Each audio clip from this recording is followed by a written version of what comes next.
ಅಸ್ಸಲಾಮು ಅಲೈಕುಂ. ಗಂಟಿಗಿಂತ ಮೇಲೆ ಲುಂಗಿಯೂ ಹಾಕಿದ್ದೇನೆ, ತಲೆಗೆ ತೊಪ್ಪಿಯೂ ಧರಿಸಿದ್ದೇನೆ. ನಾನು ಸಲಫಿ ಅಲ್ಲ. ಅಸ್ಸಲಾಮು ಅಲೈಕುಂ. ಇಲ್ಲಿ ಯಾರಾದರೂ ಅದೃಷ್ಟವನ್ನು ನಂಬಿ ಬದುಕುವರಿದ್ದಾರೆ?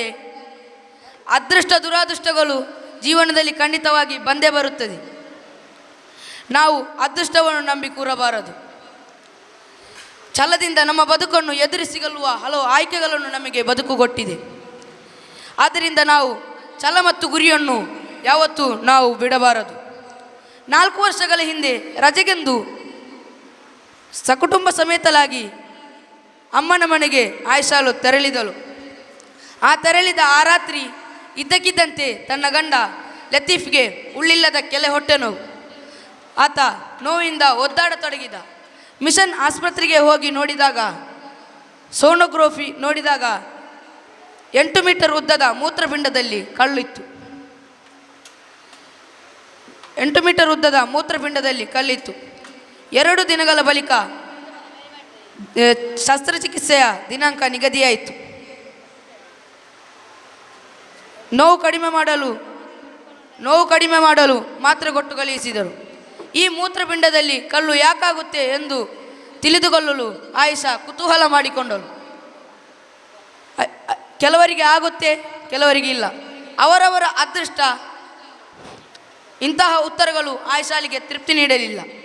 ಎದುರು ಮನೆಯ ಜಮೀಲಮ್ಮಳಿಗೆ ಮೂತ್ರದಲ್ಲಿ ಕಲ್ಲು ಆಗುತ್ತೆಂದು ಆತಲಿಗೆ ತಿಳಿದುಬಿಟ್ಟಿತು.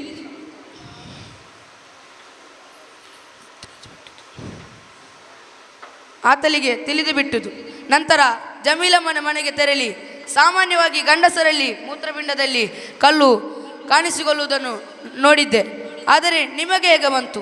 ಆಗ ಜಮೀಲಮ್ಮ, ನಾನು ಸರಕಾರಿ ಶಾಲಾ ಶಿಕ್ಷಕಿಯಾಗಿದ್ದೆ. ನಮ್ಮ ಶಾಲೆಯಲ್ಲಿ ಕೇವಲ ಒಂದೇ ಶೌಚಾಲಯದ ವ್ಯವಸ್ಥೆ ಇತ್ತು.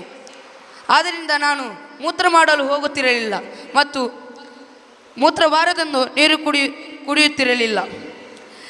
ಆದ್ದರಿಂದ ನನಗೆ ಮೂತ್ರಪಿಂಡದಲ್ಲಿ ಕಲ್ಲು ಉಂಟಾಯಿತು. ನಂತರ ಬಶೀರ್ ಕಾಕನ ಮೂತ್ರಪಿಂಡದ ವಿಷಯವನ್ನು ತಿಳಿದು ಜನರ ಮೂಲಕ ಪಡೆದಳು.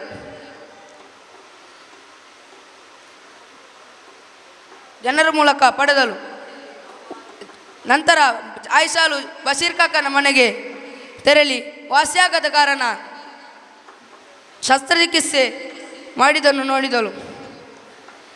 ಇದಕ್ಕೆ